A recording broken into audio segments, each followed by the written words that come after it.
The quarterbacks they're dropping like flies, Colin. And Aaron Rodgers somehow is the fossil in the division, and the Steelers are in first, and he's healthy. Go figure. Joe Burrow not expected back soon. Lamar, we don't know. Mike Tomlin, no, he's not focused on any of that. Here's your boy, Mike Tomlin. I don't care what happened with other people, particularly last weekend.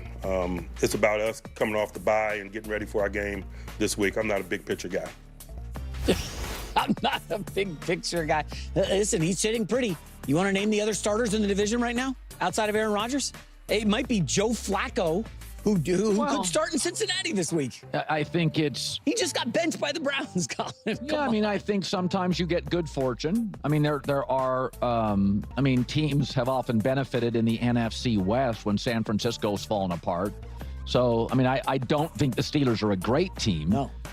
Even their highly paid defense isn't particularly it's something awful to marvel at. It's bottom 10 so far. But the bottom line is Burrow gets hurt a lot. Baltimore's roster gets banged up a lot. Cleveland's Cleveland. So, I mean, they've earned it. I mean, Pittsburgh's found a way to win games inartistically. There's a value in that. They're not pretty. They're a little old defensively in spots. They're very expensive. But you know what? They got a playmaker in T.J. Watt. They've got playmakers on that defensive side. Aaron's not making mistakes. Aaron's throwing the ball underneath, keeping it safe. They got one big play guy in DK Metcalf. I thought losing Najee, their left tackle, and Pickens would be an issue. But unlike the Jets, because I thought it was going to look like the Jets, but a better organization. The difference is the Steelers find ways to win games, and the Jets find ways to lose games. In Pittsburgh, there is something to be said about organizational structure and strength and confidence, and Mike Tomlin's been there so many times. So you give them credit. I don't think they're a pretty team or a great team. It doesn't matter. They're winning games. Yeah, that's fair. I don't know if we get the Steelers schedule on the screen, but Colin, let's be real.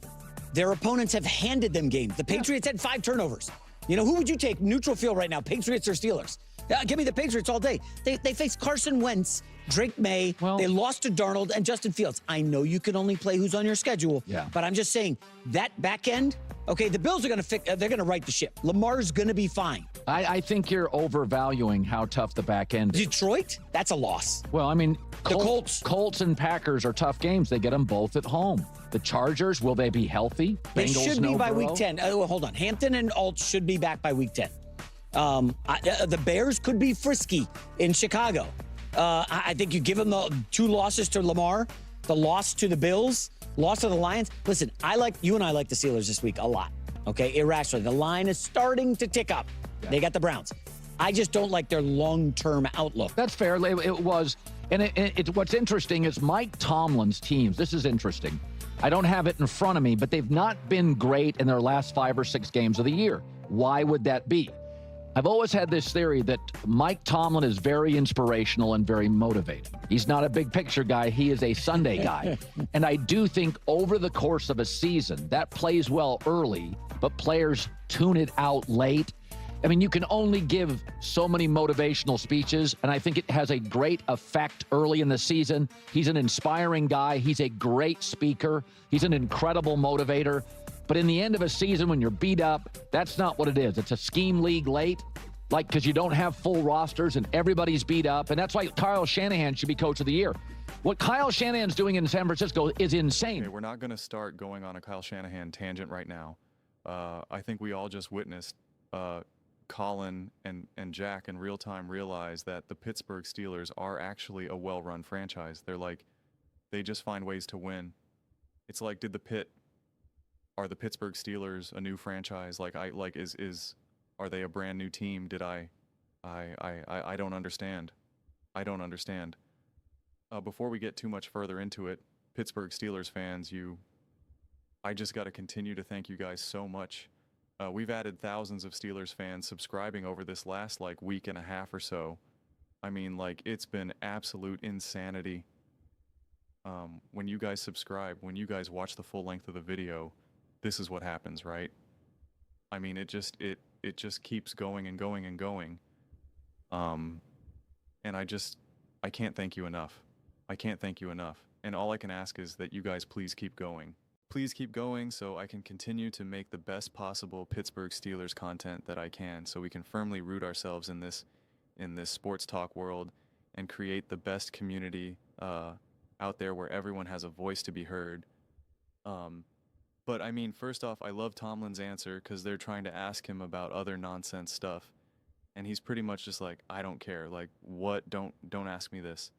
And I honestly don't really like when coaches and players, for that matter, but definitely coaches are combative with the media and snarky or dismissive of the media, just because that's how we get our information and it's part of our entertainment. And I always thought it was a disgrace that what Bill Bitch would do and Popovich, in the NBA, that the fact the leagues never stepped in and said, you got to answer these questions. I understand it's boring. I understand it's repetitive. I don't care. This is part of the entertainment product. You're not allowed to just be like, you're not allowed to do that, okay? Be a grown man, be an adult.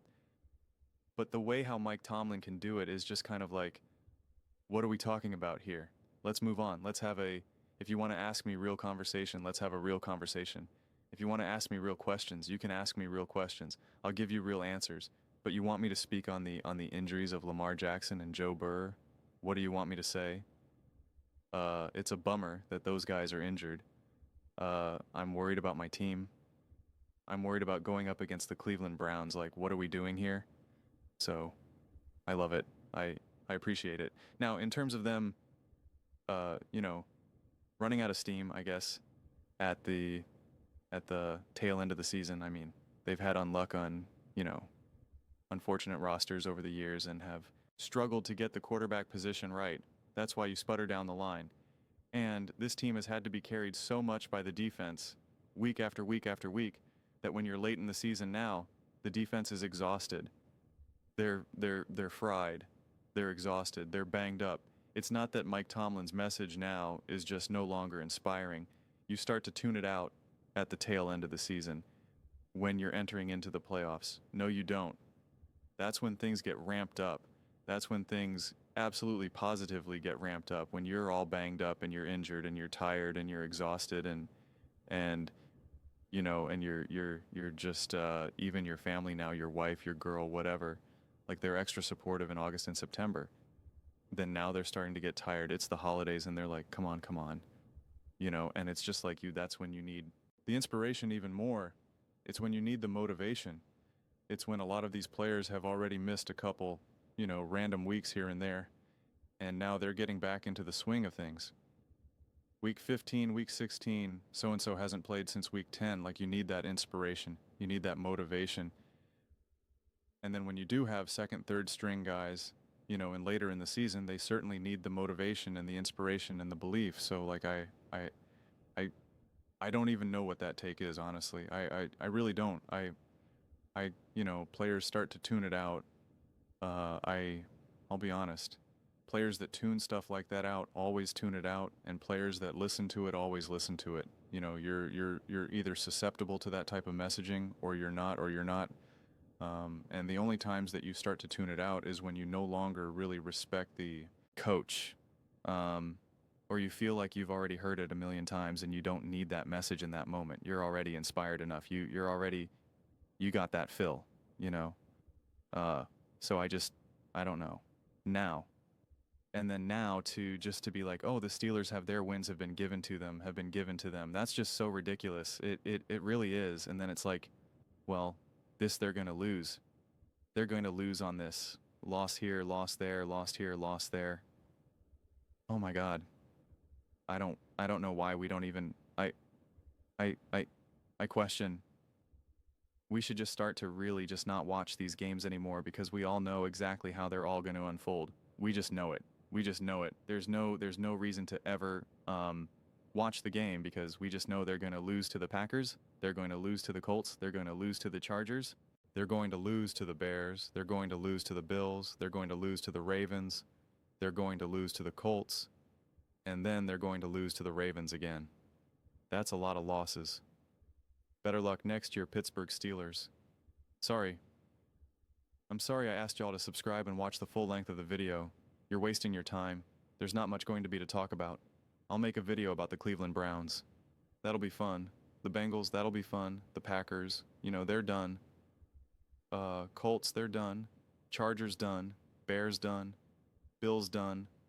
Ravens done. I'm sorry. I just won't have much to say. The video will just be, I was wrong. Everybody else was right. Pittsburgh Steelers are bad. Aaron Rodgers is a bum. Mike Tomlin's not good. Steelers are not a well-run franchise.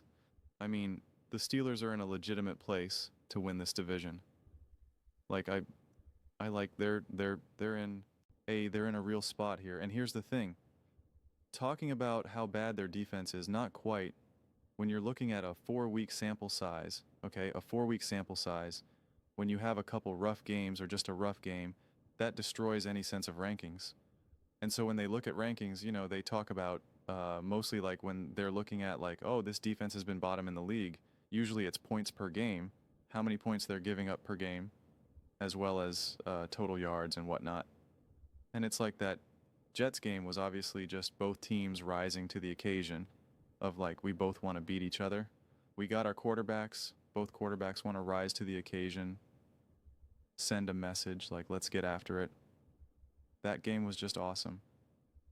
You just chalk it up, say that was a crazy game, you know? Get after it. We saw it with the Dallas Cowboys going up against the Green Bay Packers. We've seen it over the years so many times for all the different variations, whether it's coaching, whether it's players, whatever. And then the Seattle Seahawks, some of that is a little bit misleading because of the way how that game unfolded, special teams issues, et cetera, but the Seattle Seahawks also have a really high-powered offense, and an offense that no one really understood how to defend, because they're like, I don't know who the heck is Clint Kubiak and Sam Darnold together right now, right? Like, people are trying to figure out like what even is this team. People definitely had their preconceived notions on who Sam Darnold is, and they're realizing, oh, Sam's actually like a good quarterback. Like, we actually have to game plan him like he's actually a good quarterback.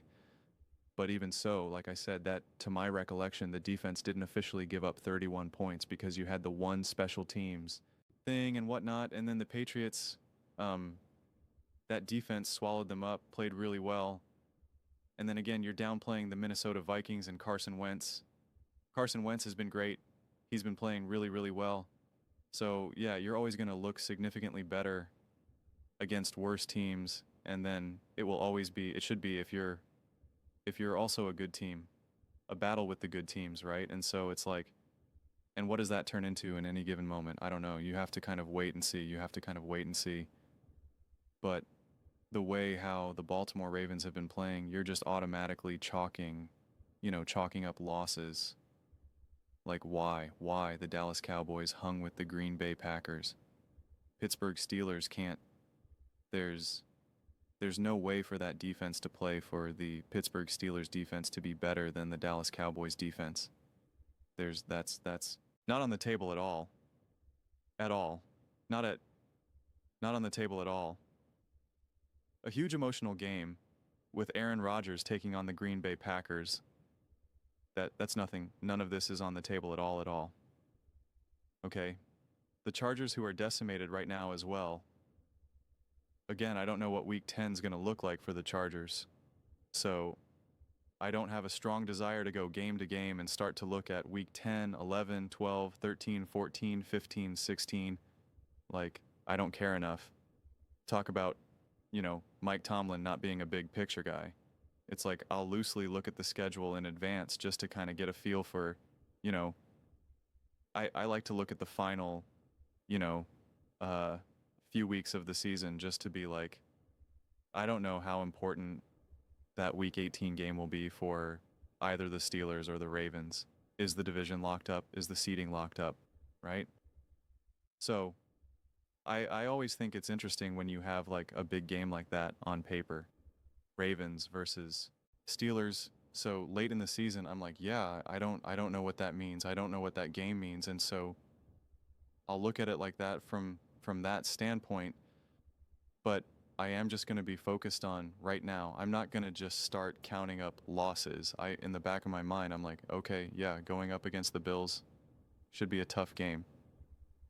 Again, if the Chargers are healthy, should be a tough game. If the Ravens are healthy, should be a tough game, right? Like there's tough games on the schedule. Welcome to the NFL. And if you can't win at least a couple tough games, well then, yeah, then there's no point in talking about the team then. Like it's like, I don't know what to tell you then, but it's just like, I don't know. I don't know. We sometimes just have such a distorted way of looking at things. Yeah. This is the way how this season ends. It is going to be so fascinating. There's just so many different storylines that are being juggled, being doubted, being believed. It's just, this has been a wild year through my lens right now. It really is. This has been a W last year. Was almost semi-predictable and a repeat. The Ravens were a top team. The Bills were a top team. The Chiefs, I know they didn't look as great as we saw in years past, but they kept winning, right? They obviously kept winning and winning. They were a top team. And the one thorn, and that was the Eagles. The Eagles were a top team, but like nobody believed. The Lions were a top team until they got injured and all that, but the Eagles were the thorn. And now the Eagles are still continue to be the thorn right now. And same thing with the Steelers. And I just hope both those teams can live up to it, because there's a handful of narratives. The Seattle Seahawks, the Minnesota Vikings, Pittsburgh Steelers, Eagles, Broncos. There's a handful of teams that I see the conversations around them just feel so distorted, just feel so messy. And I don't know, I think with each win that happens, they struggle to process what they see, and they try so desperately to force their conclusion that they had before to try to make sense of it, to try to filter what they're seeing. And it's just entertaining to me. So Pittsburgh Steelers just got to keep on winning. Keep on winning. If they take care of the Browns, they take care of the Bengals. They're 5-1. They're a 5-1 team. But those are just my thoughts. I'd absolutely love to hear yours. What do you guys all think about the Pittsburgh Steelers and them just being gifted wins, and that they're guaranteed to lose a whole bunch of these games on the back end and it is over for them? Let me know in the comments below. I read every single comment. So whether you agree with me or disagree with me, either way, let's get in some discussions, let's get in some fights. But ultimately, let's just have some fun. And please do consider subscribing. We are building an amazing community here, and absolutely love to see you part of it. I want to build something that we all generally feel connected to, something that we're really excited to be part of. I think we're well on our way to doing it. Please don't forget to give this video a thumbs up, as it really does help with the visibility and the algorithm. Thank you so much. See you next time.